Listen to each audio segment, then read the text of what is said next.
Combination of capacitor, संधारित्रों का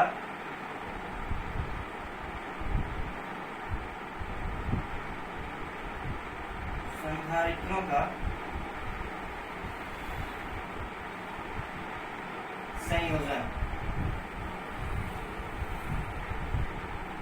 संधारित्रों का संयोजन मीन्स कॉम्बिनेशन ऑफ कैपेसिटर। अब ये कॉम्बिनेशन ऑफ कैपेसिटर की मुझे क्यों जरूरत होती है, मैं क्यों ऐसा करता हूँ?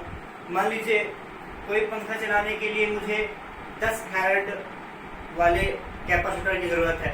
अब मेरे पास जो है वो 3-3 फैराड के कैपेसिटर है, 2-2 फैराड के कैपेसिटर है, 5 फैराड के कैपेसिटर है, जबकि 10 फैराड का कैपेसिटर मेरे पास नहीं है।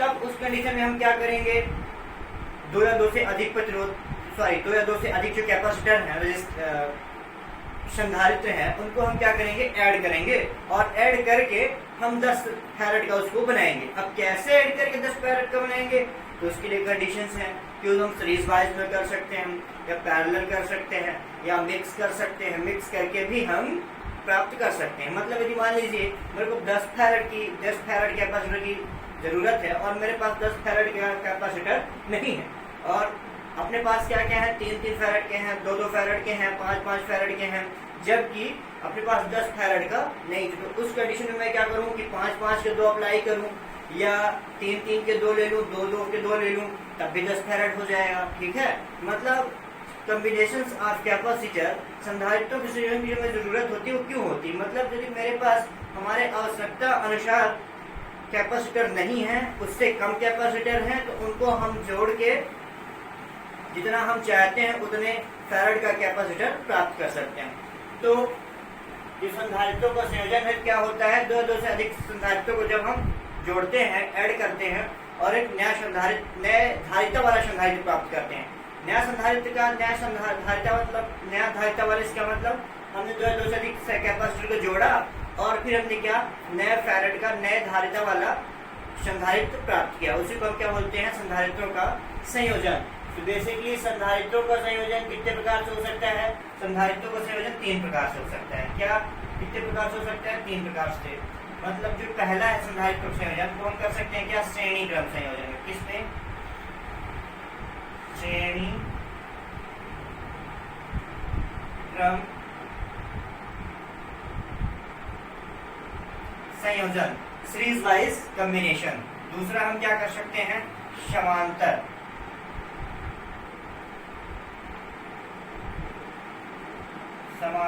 क्रम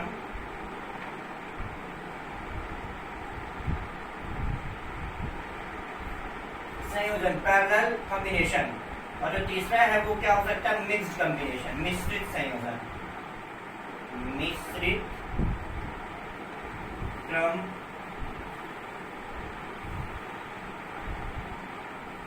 संयोजन।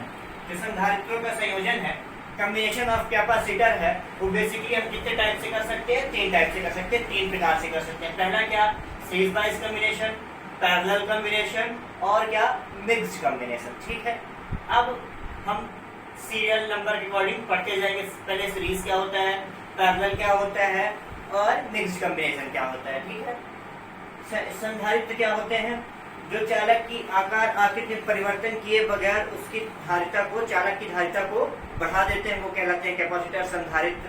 ठीक है, अब संधारित्र का संयोजन की क्यों जरूरत होती है? यदि मुझे मान लीजिए जब मेरे पास जितने फैराड का संधारित्र चाहिए उतना नहीं होता है, और उससे कम होते हैं या उससे ज्यादा होते हैं, तो उतना हमें बनाने के लिए हमें क्या करना चाहिए? मान लीजिए हमारे पास 2 फैराड का है, 4 फैराड का है, मुझे 20 फैराड का चाहिए, तो मैं उसको कॉम्बिनेशन करके बना सकता हूँ। ठीक है, इस प्रकार संधारित्रों का संयोजन होता है। मतलब 2 से अधिक संधारित्रों को हम जोड़ें और एक अगले मतलब नए धारिता का संधारित्र प्राप्त करें, यही क्या कहलाता है, संधारित्रों का संयोजन। वो कितने प्रकार से हो सकता है, श्रेणी क्रम संयोजन, समांतर क्रम संयोजन, और मिश्रित क्रम संयोजन। तो पहले आप देख लें श्रेणी क्रम संयोजन क्या होता है, सीरीज वाइज कॉम्बिनेशन। ठीक है, अपन पढ़ रहे हैं पहला क्या, श्रेणी क्रम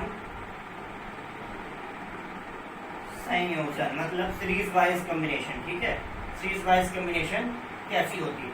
मान लीजिए मेरे पास मैं 3 कैपेसिटर ले रहा हूँ, ठीक है, ये हो गया मेरा पहला कैपेसिटर, ठीक है, मैंने कहा ये हो गया दूसरा कैपेसिटर, ठीक, और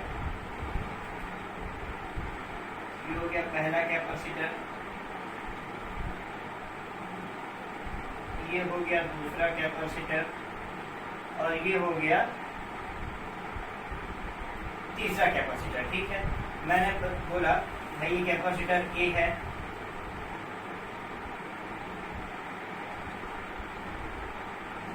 ये ए कैपेसिटर है, ये बी कैपेसिटर है, और ये कैपेसिटर सी, ठीक है।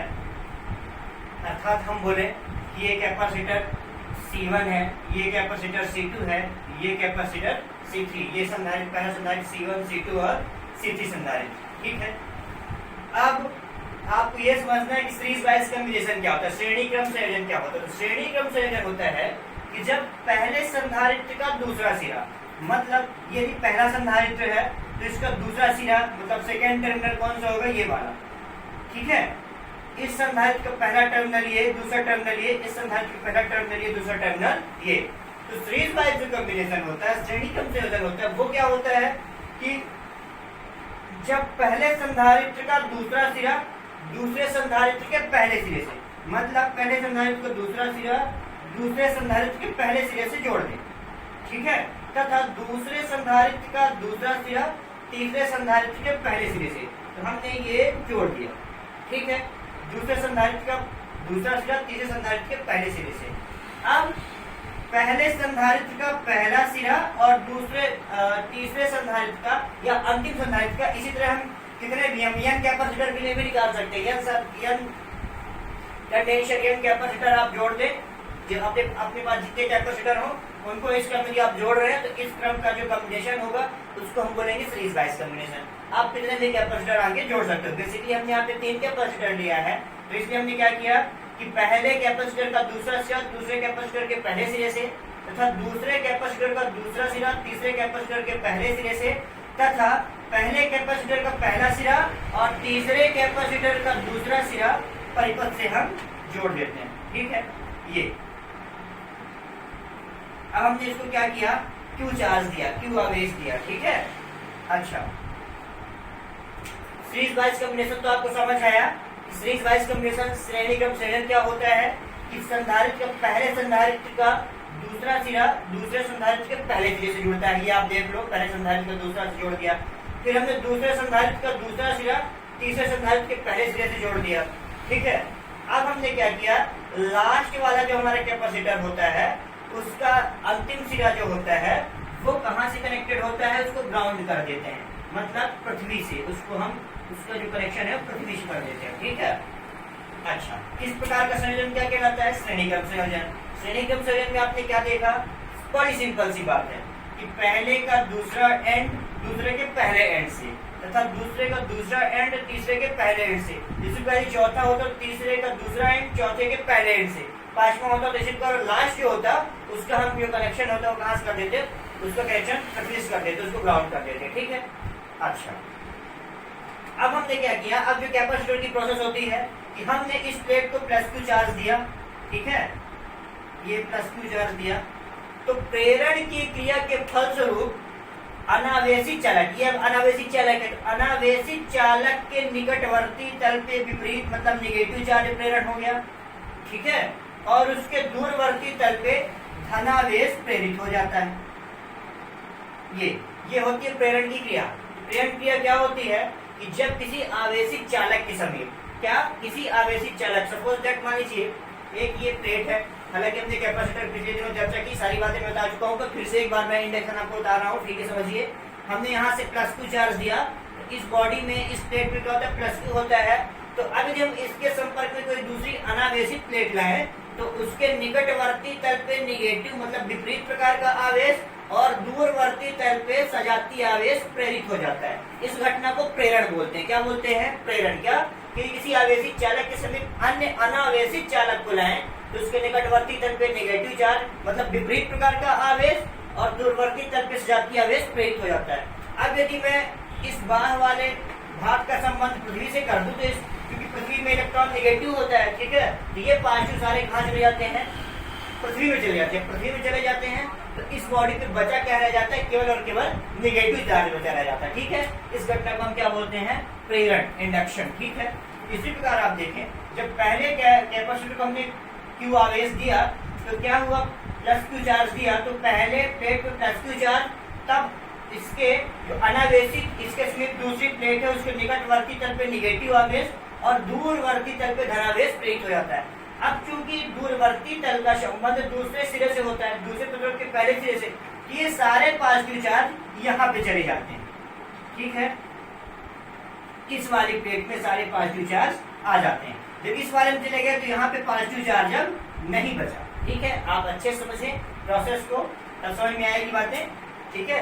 तब जब पहले कैपेसिटर की पहले प्लेट को हमने प्लस क्यू चार्ज दिया तो इसके समीप रखी दूसरी अनावेशित चालक के निकटवर्ती तल पे निगेटिव तथा दूरवर्ती तल पे पॉजिटिव आवेश, मतलब ये प्लस क्यू प्रेरित हो गए थे। अब क्योंकि इसका बाहरी तल का संबंध कहाँ से होता है, दूसरे कैपेसिटर की पहली प्लेट से, अर्थात सारे पॉजिटिव चार्ज कहाँ चले जाते हैं, इस प्लेट। अब ये भी इसकी दूसरे संधारित्र की पहली प्लेट प्लस क्यू आवेश हो गई तो इसके समीप रखी दूसरी अनावेशित प्लेट जो है उसके निकटवर्ती तल पे विजातीय आवेश तथा दूरवर्ती तल पे प्लस क्यू आवेश प्रेरित हो जाता है। अब क्योंकि इसका संबंध अगली प्लेट से है कि सारे पॉजिटिव चार्ज कहाँ चले जाते हैं, इस वाली चले जाते हैं, इस वाली प्लेट में, तो ये पॉजिटिव चार्ज हो गई। अब इसके संपर्क में दूसरी अनावेशित चालक प्लेट है तो इसके निकटवर्ती तल पे नेगेटिव चार्ज तब दूरवर्ती तल पे पॉजिटिव चार्ज प्रेरित हो जाते हैं। अब क्योंकि इस वाले का संबंध पृथ्वी से होता है तो सारे पॉजिटिव चार्ज जो है वो कहाँ चले जाते हैं, पृथ्वी पे चले जाते हैं, ठीक है, अर्थ पृथ्वी, ठीक है। बात समझ में आई। इस प्रकार सारे पॉजिटिव चार्ज चले गए कहाँ, पृथ्वी पे। क्यों पॉजिटिव चार्ज हमें भेजना है, क्योंकि यहाँ पे पॉजिटिव चार्ज रहेगा तो इसका जो पोटेंशियल है, इसका जो विभव है वो कम नहीं होगा, और जब तक इसका विभव कम नहीं होगा तो उसकी धारिता बढ़ेगी नहीं, इसलिए हमने ये कॉम्बिनेशन कर दिया, ठीक है। तो इस प्रकार का संयोजन क्या कहलाता है, इस प्रकार का संयोजन कहलाता है क्या, सीरीज वाइज कॉम्बिनेशन, श्रेणी क्रम। सब में चार्ज तो क्यू क्यू ही रहेगा। अब यहाँ पे आपने प्लस क्यू दिया तो यहाँ पे माइनस क्यू चार्ज हो जाएगा, फिर इसमें प्लस क्यू चार्ज आया तो इसमें माइनस क्यू चार्ज हो जाएगा, फिर यहाँ पे प्लस क्यू चार्ज आया तो यहाँ पे माइनस क्यू चार्ज हो जाएगा, ठीक है। तो मतलब आपने क्यू चार्ज दिया तो सारे कैपेसिटर में चार्जेस पॉजिटिव नेगेटिव के टर्म्स में कन्वर्ट हुए, ठीक है। क्यों, क्योंकि पॉजिटिव था तो इसके संपर्क में कांटेक्ट में जो नेगेटिव, पॉजिटिव इसका सेकंड टर्मिनल था क्योंकि इसके कांटेक्ट में ये था तो ये चला गया, ठीक है, वायु प्रेरण की क्रिया के द्वारा, ठीक है। ये समझ में आया बात आपको। सीरीज वाइज कॉम्बिनेशन क्या कहलाता है, सीरीज वाइज कॉम्बिनेशन जब पहले कैपेसिटर का दूसरा सिरा दूसरे कैपेसिटर के पहले सिरे से, मतलब दूसरे कैपेसिटर का दूसरा सिरा तीसरे कैपेसिटर के पहले सिरे से हम उसको ऐड करते हैं और तीसरे कैपेसिटर का फाइनली जो भी है एन कैपेसिटर में कर सकता हूँ, ठीक है। तो फाइनल कैपेसिटर का सेकंड टर्मिनल में कहाँ से ग्राउंड कनेक्शन कर देता हूँ तो सारे पॉजिटिव चार्ज कहाँ चले जाते हैं, अर्थ में होते हैं, ग्राउंडिंग हो जाते हैं। तो फर्स्ट कैपेसिटर की पहले प्लेट को हमने प्लस क्यू चार्ज देना, ठीक है। अच्छा, अब हमें क्या करना, अब मैं मानता हूँ कि इस प्रोसेस के बाद इनमें जो विभव है वो क्रमशः क्या हो जाएगा, V1 V2 V3, सबका जो विभवांतर होकर जाएगा V1 V2 V3, ठीक है। सही जो पोटेंशियल होगा वो अलग अलग होगा, ठीक है। क्यों अलग अलग होगा, प्लस क्यू, ठीक है। यहाँ पे हमने चार्ज तो क्यू दिया सब में, ठीक है, पर पोटेंशियल जो है वो अलग अलग होगा। क्यों अलग अलग होगा, क्योंकि यहाँ पे जो प्लस चार्ज था नेगेटिव इंडक्शन हुआ तो पॉजिटिव इसमें चला गया तो इसके कारण V1, फिर इसमें ये चार्ज आया तो इसके कारण V2, फिर इसमें ये वाला चार्ज आया तो इसके कारण V3, तो जो पोटेंशियल है वो अलग अलग, ठीक है। अच्छा पोटेंशियल अलग अलग क्यों, क्योंकि मुझे पता है क्यू प्रोपोर्शनल V, तो क्यू चेंज हुआ तो V भी तो चेंज होना है, ठीक है। तो यहाँ पे क्यू नेगेटिव पॉजिटिव के चलते ये क्या हो जाता है, V1 V2 V3 अलग अलग, मतलब जो पोटेंशियल वो अलग। तब यदि कुल विभवांतर हम तब इनका जो कुल विभवांतर होगा वो कितना हो जाएगा, तब कुल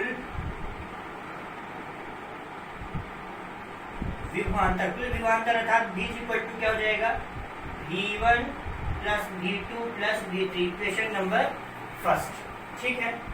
ये हो गया। अब यदि मैं पहले प्लेट का विभवांतर निकालूं, क्या, पहले कैपेसिटर मतलब पहले संधारित्र की पहले संधारित्र पर विभव। अब मैं क्या निकाल रहा हूं, संधारित्र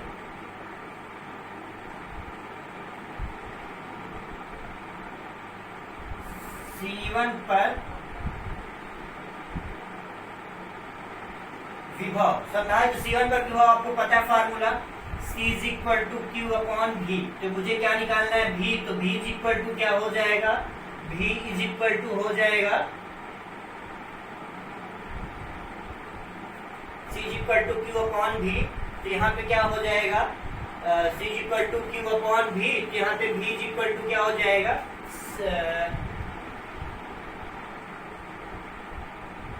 CV। ठीक है, ये हो जाएगा। ठीक, अब आप देख लें,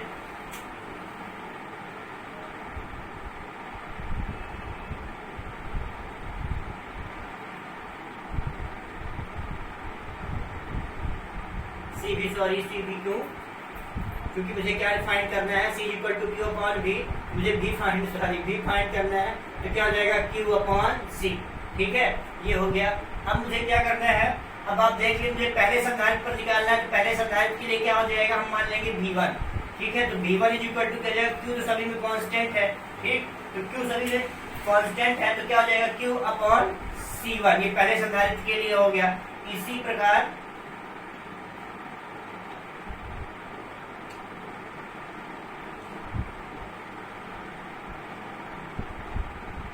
संधारित्र C2 पर विभव, C2 पर निकालेंगे तो क्या हो जाएगा, V2। तो V2 is equal to Q upon C2। ये देख लें आप V2 के लिए, क्योंकि पॉजिटिव नेगेटिव चार्ज तो वही है। ठीक है, जब चार्ज वही है तो क्या हो जाएगा, C2 के लिए C2 Q तो सेम रहना है, तो Q upon C2, V2 is equal to Q upon C2। जब देखें आप सीरीज वाइज कॉम्बिनेशन करते हैं तो चार्जेस वही रहता है। ठीक है, चेंज क्या होता है, पोटेंशियल चेंज होता है। अब यदि आपको पैरेलल कॉम्बिनेशन करना है तो पैरेलल में क्या होता है कि Q अलग अलग हो जाते हैं। अब Q यदि अलग अलग हो गए तो पोटेंशियल सेम होता है। ठीक है, तो इसी प्रकार संधारित्र C2 पर विभव क्या जाएगा, V2 is equal to Q upon C2। ठीक है, अब यदि आप निकाल दें C3 पर विभव, तो C3 पर कितना हो जाएगा, V3 is equal to Q upon C3। Q upon C3 निकल आया। ठीक है, ये Q अपॉन C3। क्योंकि मेरे पास 3 संधारित्र, तो हमने 3 निकाला, 5 होते तो 5 निकालता, जितने हो जाते हैं n टर्म्स होते हैं, n हो जाते तो हम n निकाल देते फाइनली। ठीक है, ये हो गया V3 equal to Q upon C3। अब यदि मैं मानूं इन पूरे सिस्टम का, इस पूरे निकाय का कुल धारिता, मतलब इस पूरे संधारित्र की कुल धारिता यदि C हो, क्या, यदि संधारित्रों की कुल धारिता C हो। अब यदि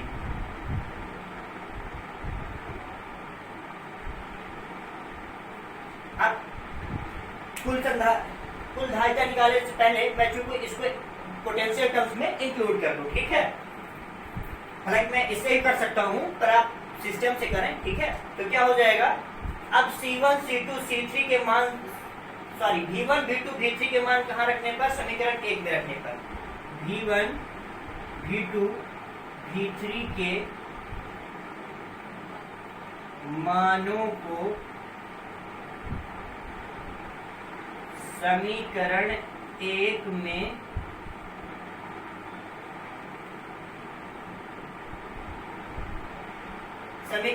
में रखने पर, अब आप देख लें समीकरण 1 में जब हम पुट करेंगे वैल्यू तो क्या हो जाएगा, V इज इक्वल टू क्या, V is equal to V1। तो V1 की वैल्यू कितनी है, Q upon C1 plus V2 की वैल्यू कितनी है, ये V2 की वैल्यू कितनी है, Q अपॉन C2। इसी प्रकार V3 की Q अपॉन C3। अब सबसे यदि मैं Q कॉमन ले लूं तो क्या हो जाएगा, V is equal to Q common, तो 1 upon C1 plus 1 upon C2 plus 1 upon C3। ठीक है, इसको हम क्या लेते हैं, क्वेश्चन नंबर 2। अब यदि हम बोले कि इस निकाय की, इस पूरे सिस्टम की, मतलब क्या, इन सब संधारित्रों की कुल धारिता यदि C हो, क्या, यदि संधारित्रों की कुल धारिता C हो, यदि संधारित्रों की कुल धारिता C हो तो इन संधारित्रों की कुल धारिता कितनी हो जाए C, तो C इज इक्वल टू क्या होगा Q अपॉन V। संधारित्रों की कुल धारिता कितनी हो C, तो C इज इक्वल टू क्या हो जाएगा Q अपॉन V। तो V इज इक्वल टू कितना हो जाएगा, यदि मैं V निकालूं तो V इज इक्वल टू कितना हो जाएगा Q अपॉन C। ठीक है, क्योंकि पोटेंशियल टर्म्स में फाइंड करना है तो V इज इक्वल टू क्या हो जाएगा Q अपॉन C। ठीक, ये क्या हो गया, यदि इसको मैं दे दूं क्वेश्चन नंबर 3। ठीक है, तब मुझे क्या करना है, V के मान को समीकरण 2 में रखने पर। ठीक है, आप देख लें V के मान को समीकरण 2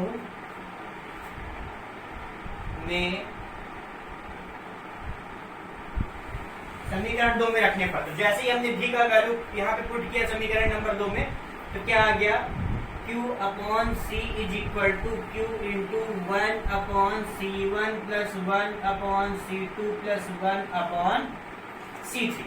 ठीक है, तब ये Q कैंसिल हो गया, तो बचा क्या 1 upon C is equal to 1 upon C1 plus 1 upon C2 plus 1 upon C3। ये क्या हो गया, यही श्रेणी क्रम संधारित्र में संयोजन। यही क्या हो गया, यही श्रेणी क्रम संधारित्रों का संयोजन। मतलब आप क्या कह सकते हो कि श्रेणी क्रम में संधारित्रों के संयोजन की कुल धारिता अलग अलग संधारित्रों के योग के व्युत्क्रम के बराबर होता है। ठीक है, व्युत्क्रम के बराबर होता है। ठीक, इसको हम क्या बोलते हैं, श्रेणी क्रम संयोजन। ठीक है, अब यदि मान लीजिए हम यहाँ पे 3 के लिए निकाला था, अब यदि मेरे पास n कैपेसिटर आ जाए, मतलब n तक टर्म्स चला जाए, अब यदि कितना हो, अब यदि n संधारित्र, अब n संधारित्रों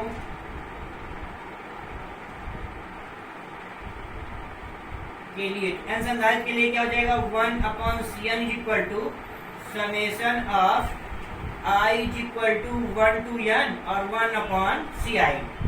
ठीक है, ये क्या हो गया n संधारित्रों के लिए। ठीक है, n से कैपेसिटर है तो आप n तक लिए जाएं, पहला, दूसरा, तीसरा, चौथा, पांचवा जितना है 1/7 प्लस 1/2 प्लस 1/3 प्लस 1/4 प्लस 1/5। ये क्या हो गया n संधारित्रों के लिए सीरीज कॉम्बिनेशन। अब मुझे क्या पढ़ना है, पैरेलल कॉम्बिनेशन। सीरीज कॉम्बिनेशन आपने सीखा, अब मुझे दूसरा कॉम्बिनेशन जो है वो पढ़ना है समांतर क्रम संधारित्र। ठीक, समांतर क्रम में संधारित्रों का संयोजन।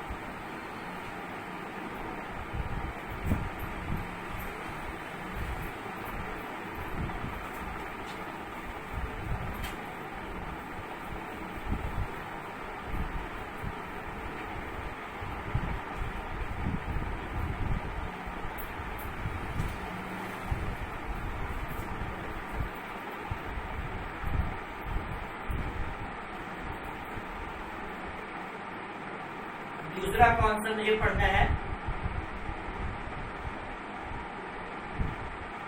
समांतर क्रम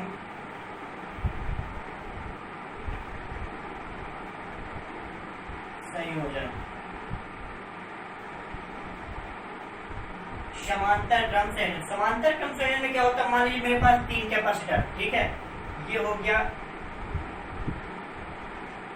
पहला कैपेसिटर, ये हो गया दूसरा कैपेसिटर, ये हो गया तीसरा कैपेसिटर। मैंने कहा ये C1 है, ये C2 है, ये C3। ठीक है, ये कैपेसिटर हो गए। तो अब श्रेणी क्रम में हमने क्या किया था कि पहले संधारित्र की दूसरी प्लेट को दूसरे संधारित्र की पहली प्लेट से जोड़ा था, मतलब इनका संबंध ये किया था, तथा दूसरी संधारित्र को दूसरा प्लेट तीसरे संधारित्र की पहली प्लेट से जोड़ा था, तथा इसका संबंध ग्राउंड किया था और इसको पॉजिटिव चार्ज दिया था। पर अब समांतर क्रम संधारित्र मुझे क्या करना है कि सारे कैपेसिटर के एक टर्मिनल एक पॉइंट से, ये इन तीनों का एक सिरा मैंने एक पॉइंट पे जोड़ा, तथा दूसरा सिरा दूसरे पॉइंट पे, ये। ठीक है, मैंने बोला कि ये ए पॉइंट है और ये बी पॉइंट है। मतलब जो समांतर क्रम संधारित्र होता है वो क्या होता है कि किसी संधारित्र के एक बिंदु को मतलब पहले प्लेट को एक बिंदु से तथा दूसरे प्लेट को दूसरे बिंदु से हम जोड़ देते हैं। देखेंगे पहले संधारित्र की पहली प्लेट, ये दूसरी प्लेट, ये पहली प्लेट, ये दूसरी, तो पहली तीनों की पहली प्लेट ए से तथा दूसरी प्लेट बी से हमने जोड़ दिया। तो इस प्रकार के संयोजन को हम क्या बोलते हैं? समांतर क्रम संयोजन। अब हमें क्या करना है? श्री पर पढ़ चुके हैं, मुझे पढ़ना है क्या? पैरेलल मतलब समांतर क्रम संयोजन। समांतर में क्या होता है कि एक पॉइंट जो होते हैं, पहले प्लेट जो होता है वो एक पॉइंट से, दूसरा प्लेट एक पॉइंट से जोड़ देते हैं, ठीक है। अब दूसरे प्लेट का जो संबंध वो कहां से कर देते हैं? हम पृथ्वी से कर देते हैं, ठीक। अच्छा, अब आप देखें तो हमने क्या किया, यहाँ से प्लस क्यू चार्ज दिया, ठीक है। ए को प्लस क्यू चार्ज दिया तो इसमें क्या आ गया? पहले पे Q1, दूसरे पे Q2 और तीसरे पे Q3। यहाँ पे सब में डिवाइड हो गया, अलग अलग चला गया। यहाँ तो हमने एक पॉइंट तक Q चार्ज दिया था, पर पहले में Q1, दूसरे में Q2 और तीसरे में Q3 चला गया, ठीक है। अच्छा, तो इसके कारण इस प्लेट में पॉजिटिव चार्ज आया, ठीक है, इसमें भी पॉजिटिव चार्ज आया, इसमें भी पॉजिटिव चार्ज आया। तो अब क्या होगा? अब इनमें प्रेरण की क्रिया द्वारा इसके निकटवर्ती तल पे निगेटिव आवेश और दूरवर्ती तल पे पॉजिटिव आवेश प्रेरित हो जाता है। इसी प्रकार इसमें भी इसके कारण निगेटिव आवेश और दूसरे दूरवर्ती तल पे पॉजिटिव आवेश, इसी प्रकार इसमें भी इसके निकटवर्ती तल पे निगेटिव और दूरवर्ती तल पे पॉजिटिव आवेश प्रेरित हो जाता है। अब चूंकि इसका संबंध पृथ्वी से है तो सारे पॉजिटिव चार्ज कहाँ चले जाते हैं? सारे पॉजिटिव चार्ज चले जाते हैं पृथ्वी में। तो इसमें केवल क्या रह जाता है? Negative charge. यहाँ पे पॉजिटिव, यहाँ पे निगेटिव Q1, यहाँ पे पॉजिटिव Q2, तो यहाँ पे निगेटिव Q2, यहाँ पे पॉजिटिव Q3, तो यहाँ पे निगेटिव Q3 शेष बचता है। बात समझ में आई? मतलब आपने क्या किया? आपने किया कि जब संधारित्र एक बिंदु को प्लस Q आवेश दिया तो पहले पे पॉजिटिव चार्ज सब में आया कि Q1, Q2, Q3। अब चूंकि इसके संपर्क में दूसरी अनावेशित प्लेट रखी हुई है तो उसके निकटवर्ती प्रेरण की क्रिया द्वारा निकटवर्ती तल पे निगेटिव आवेश मतलब विपरीत प्रकार का आवेश तथा दूरवर्ती तल पे सजातीय आवेश प्रेरित हो जाता है। तो इसके निकटवर्ती तल पे निगेटिव और दूरवर्ती तल पे पॉजिटिव। अब क्योंकि इसका संबंध पृथ्वी से, सारे पॉजिटिव चार्ज कहाँ चले जाते हैं? पृथ्वी में। इसी प्रकार इसमें भी आप देख लें, सारे पॉजिटिव चार्ज पृथ्वी में और इसमें सारे चार्ज कहाँ चले गए? पृथ्वी में चले गए। कहाँ चले गए? ग्राउंड, अर्थिंग हमने कर दिया, ठीक है। इस प्रकार के संयोजन का क्या, इसको इस प्रकार के संयोजन को हम क्या बोलते हैं? समांतर क्रम संयोजन। किस प्रकार के संयोजन को? जब संधारित्रों की एक प्लेट का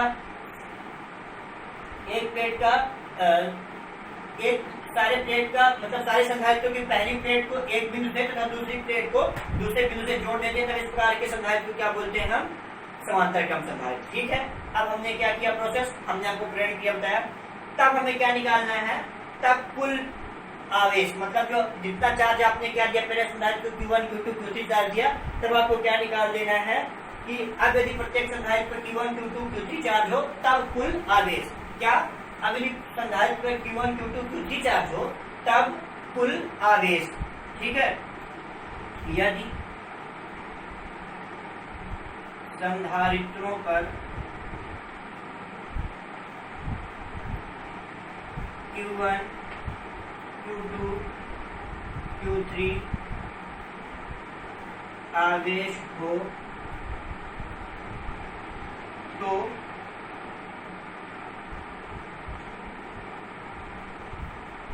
कुल आवेश Q इज इक्वल टू क्या हो जाएगा?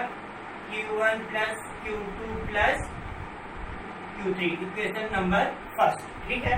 सभी को हम जोड़ दें, सारे चार्ज को जोड़ दें तो हमें क्या मिल जाएगा? इस पूरे संधारित्र का हमने तीन संधारित्र को जोड़ा है, तो अब जोड़ के तो मुझे एक ही संधारित्र बनाना है, ठीक है। तो इसका पूरे का जो हमने चार्ज माना वो क्या मान लिया? Q। तो Q is equal to Q1 plus Q2 plus Q3 total, मतलब सारे चार्जेस को हम जोड़े तो हमें क्या मिल जाएगा? Q टोटल मिल जाएगा, ठीक है। अच्छा, अब यदि मैं पहले संधारित्र पर आवेश निकालूं, ठीक है। अब एक काम आपको ये ध्यान रखना है कि क्या हो जाएगा? Q is equal to Q सब में अलग अलग हुआ, जो इनका सबका पोटेंशियल है वो क्या होगा? पोटेंशियल सेम होगा, अर्थात जो विभव है वो सबका विभव क्या होगा? सेम। सीरीज वाइज कंपैरिजन में क्या था कि पोटेंशियल अलग अलग था तो चार्ज इक्वल था, ठीक है। चार्ज क्यों इक्वल था? क्योंकि एक ही पॉइंट पे सब एक ही टर्मिनल से सब जुड़े हुए थे, पर यहाँ पे क्या है? अलग अलग चार्ज जा रहे हैं, हमने यहाँ तक एक पॉइंट तक चार्ज क्यों दिया, पर चार्ज का डिस्ट्रीब्यूशन हो गया, पहले के लिए, दूसरे के लिए, तीसरे के लिए, तो Q1 Q2 Q3 चार्ज, तो यहाँ पे जो हमारा पोटेंशियल होगा वो सेम होगा, विभव जो है V जो है वो सेम होगा, ठीक है। तब हम क्या करेंगे, तब हम यहाँ पे निकालेंगे कुल संधारित्र पर यदि Q3 आवेश हो तो कुल आवेश ये, अब मुझे क्या निकाल देना है, पहले संधारित्र पर आवेश, अतः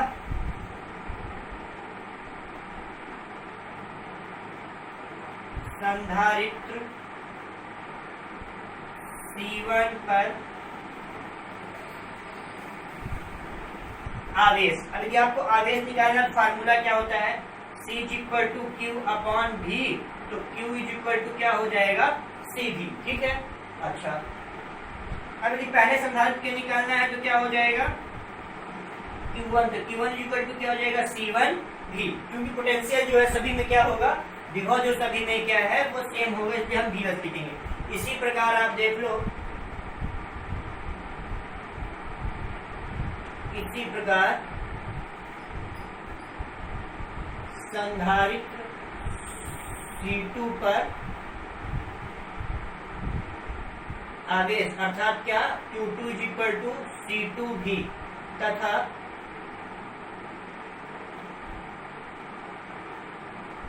संधारित्र C3 पर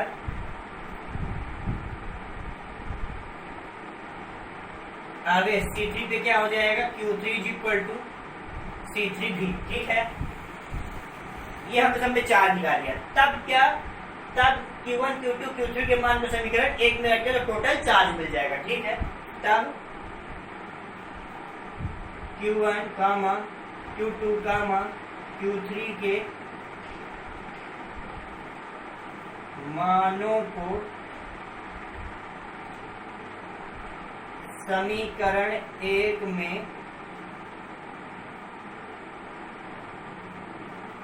रखने पर, जैसे हमने समीकरण एक में पुट किया Q1 Q2 Q3 की वैल्यूज, तो आप देख लें Q = C1V + C2V + C3V, सारी वैल्यूज हमने इक्वेशन पे पुट कर दी है। इक्वेशन Q1 की वैल्यू क्या आई, C1V, तो C1V, Q2 की वैल्यू C2V, Q3 की वैल्यू C3V, यहाँ पे इक्वेशन फर्स्ट में हमने पुट कर दिया। अब आप देख रहे हो सब में V कॉमन है, तो क्या निकल के आएगा, Q = V कॉमन आ गया तो C1 + C2 + C3, ये हो गया इक्वेशन नंबर सेकंड, ठीक है। अब यदि मैं मानूं कि चार्ज तो हमने निकाल दिया, टोटल चार्ज, अब यदि इन संधारित्रों की जो टोटल धारिता है, कुल धारिता है, वो यदि C हो, ठीक है, तब अब यदि संधारित्रों की कुल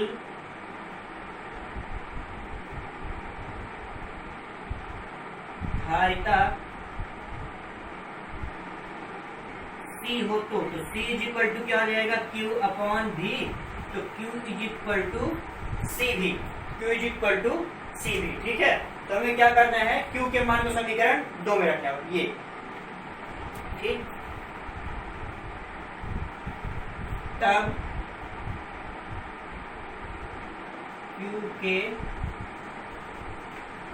मान को समीकरण 2 में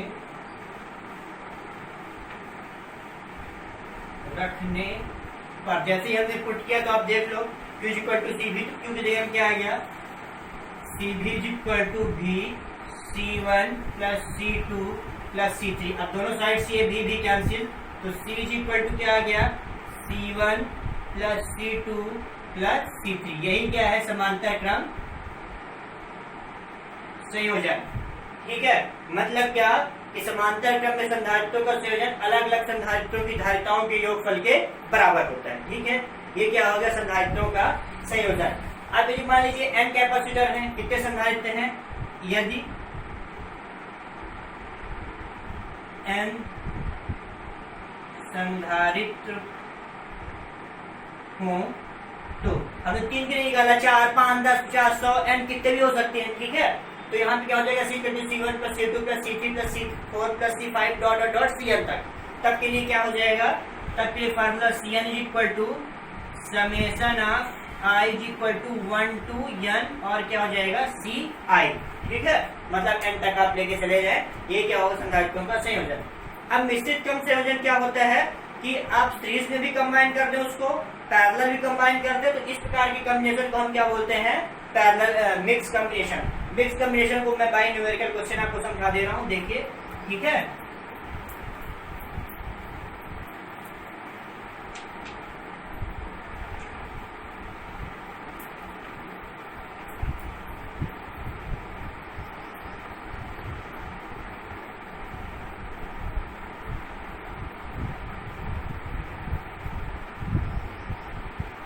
मान लीजिए एक आपके कैपेसिटर बना दिया गया, ये कैपेसिटर, ठीक है, बोल दिया गया ये पहला कैपेसिटर है, ये दूसरा कैपेसिटर है, ये C2 है, ठीक है, इन दोनों का ऐसा कॉम्बिनेशन कर दिया गया, इसको ग्राउंड कर दिया गया, ठीक है। अब आपसे कहा गया कि ये, अब आपको समझ जाना है कि कैसा सीरीज वाइज कॉम्बिनेशन है, ठीक है। तो यहाँ पे बोल दिया गया कि पहले की धारिता है C1 की धारिता वो आपको दे दिया गया कितना, 5 फैरेड, और इसको दे दिया गया 10 फैरेड, ठीक है। तब आप टोटल इतना आपको फिगर बना के दे दिया गया, ठीक है। अब बोला गया कि संधारित्रों की धारिता बताइए, ठीक है। तब आपके लिए आपको पता है कि कैसा कॉम्बिनेशन हो जाएगा, ये हो जाएगा सीरीज कॉम्बिनेशन। तो सीरीज कॉम्बिनेशन क्योंकि पहले संधारित्र का दूसरे के पहले से टर्मिनल है और दूसरे का जो कनेक्शन है वो कहाँ से, पृथ्वी से है, ठीक है। तो आपको समझना है कि श्रेणी, तो श्रेणी के लिए क्या होता है, सीरीज के लिए 1/C equal to 1/C1 plus 1/C2, ठीक है। तो 1/C इक्वल टू C1 में कितना है 1/5 प्लस 1/10, ठीक है। तो इन दोनों का एलसीएम निकालोगे 10 आएगा, तो 1/C इक्वल टू कितना हो जाएगा 2 प्लस 1/10, ठीक है। तो कितना हो जाएगा 3/10 फैरेड, ये इसकी क्या आ जाएगी, टोटल धारिता आ जाएगी, ठीक है, ये ठीक। अब यदि मान लो आपको ऐसा बोला जाए कि आपको ऐसा कह दिया जाए कि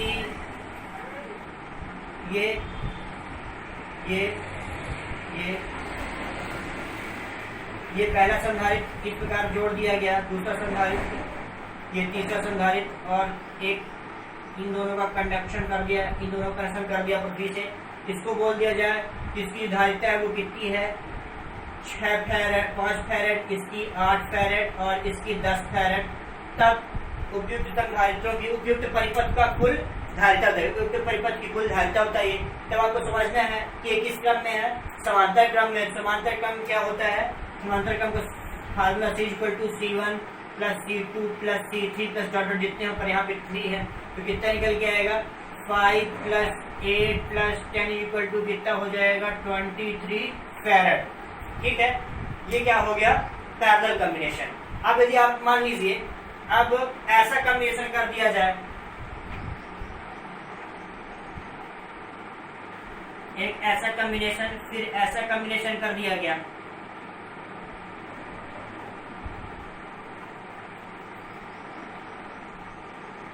ठीक है। ऐसा कॉम्बिनेशन यहाँ पे क्या दिया गया कि 6 फैरेड का है, ये 7 फैरेड का है, ये 8 फैरेड का है, और ये आप मान लीजिए 10 फैरेड का हो जाए।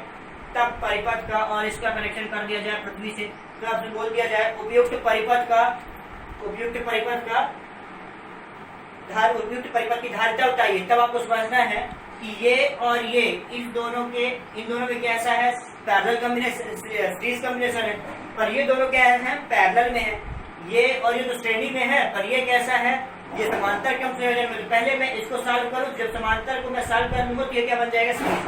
मतलब यदि मैं इन दोनों को सॉल्व कर दूं, पहले इसका पॉइंट हम लेते हैं, ठीक है, ये पॉइंट, तो ये पॉइंट जब मैंने सॉल्व कर दिया तो ये परिपथ मेरा ऐसा बन गया, क्योंकि समांतर के लिए C इक्वल टू क्या होता है C1 प्लस C2, ये समांतर C1 प्लस C2 कितना हो गया 7 प्लस 8, तो C इक्वल टू कितना हो गया 7 plus 8 is equal to 15 farad, ठीक है। जब 15 फैरेड ये टोटल बन गया, जब टोटल बन गया तो मैं इसको, अब ये मेरा जो परिपथ है वो कुछ इस प्रकार बन जाएगा, ये इस प्रकार बन जाएगा, ठीक है। पहले के लिए 6 फैरेड, दूसरे के लिए कितना आ जाएगा, इन दोनों को हमने कंबाइन कर दिया तो कितना हो गया 15 फैरेड, और इसका कितना हो जाएगा 10 फैरेड, ठीक है। अब इसका कनेक्शन कहाँ से हो जाएगा, ये ग्राउंड रखिए, ग्राउंड कर दिया जाएगा। ठीक, अब आप देख लो अभी किस में हो गया, अभी पैरेलल में हो गया, समांतर हो गया। तो अब समांतर का फार्मूला क्या होता है, 1/c = 1/c1 + 1/c2 + 1/c3। तो आप सबकी वैल्यू फाइंड करें तो 1/6 + 1/15 + 1/10। अब आप इसको बाई फ्रैक्शन सॉल्व कर सकते हैं। ठीक है, एलसीएम लीजिए और सॉल्व कर दीजिए। ये क्या कहलाएगा, मिक्स कॉम्बिनेशन। ठीक है, और कुछ क्वेश्चन देख लो आप। मान लो क्या दिया जाए, ये देखिए बोला 3 संधारित्र, 3 संधारित्रों जिनकी धारिता क्रमशः 6 माइक्रोफैरड, 7 माइक्रोफैरड, 8 माइक्रोफैरड है, तो कुल धारिता बताइए, कुल धारिता बताइए यदि संधारित्रों का संयोजन समांतर क्रम हो। कुछ भी हो सकता है, श्रेणी समांतर, कोई बड़ी बात नहीं। समांतर क्रम में हो। अब समांतर क्रम के लिए क्या, C = C1 + C2 + C3। अब यही बात सीरीज में होती है, श्रेणी क्रम संयोजन में तो हम क्या, हाँ श्रेणी क्रम में हो तो क्या लिखते हैं, C = 1/C1 + 1/C2 + 1/C3। ठीक है, अब पहले जो धारिता वो 6 माइक्रो, तो माइक्रो का मतलब 10⁻⁻6। तो हम यहाँ पे क्या लिख सकते हैं, C = 6 × 10⁻6 प्लस दूसरे के लिए क्या लिख पाएंगे, 7 × 10⁻6 प्लस तीसरे के लिए क्या लिख पाएंगे, माइक्रो के 8 × 10⁻6। सबको हम जोड़ दें। इसी प्रकार सीरीज में होता ये क्या लिख पाते, 1/6 × 10⁻6 प्लस 1/7 × 10⁻6 प्लस यहाँ पे क्या लिख पाते, 1/8 × 10⁻6। ठीक है, अब इनको सबको हम सॉल्व करते हैं तो ये क्या आ जाएगा, सभी का फाइनल कैपेसिटर आ जाएगा। ठीक है, तो आपको सीरीज, पैरेलल और मिक्स्ड कॉम्बिनेशन समझ में आया। ठीक है, यही क्या होता है, सीरीज कॉम्बिनेशन, पैरेलल कॉम्बिनेशन और मिक्स्ड कॉम्बिनेशन, किसका, कैपेसिटर का।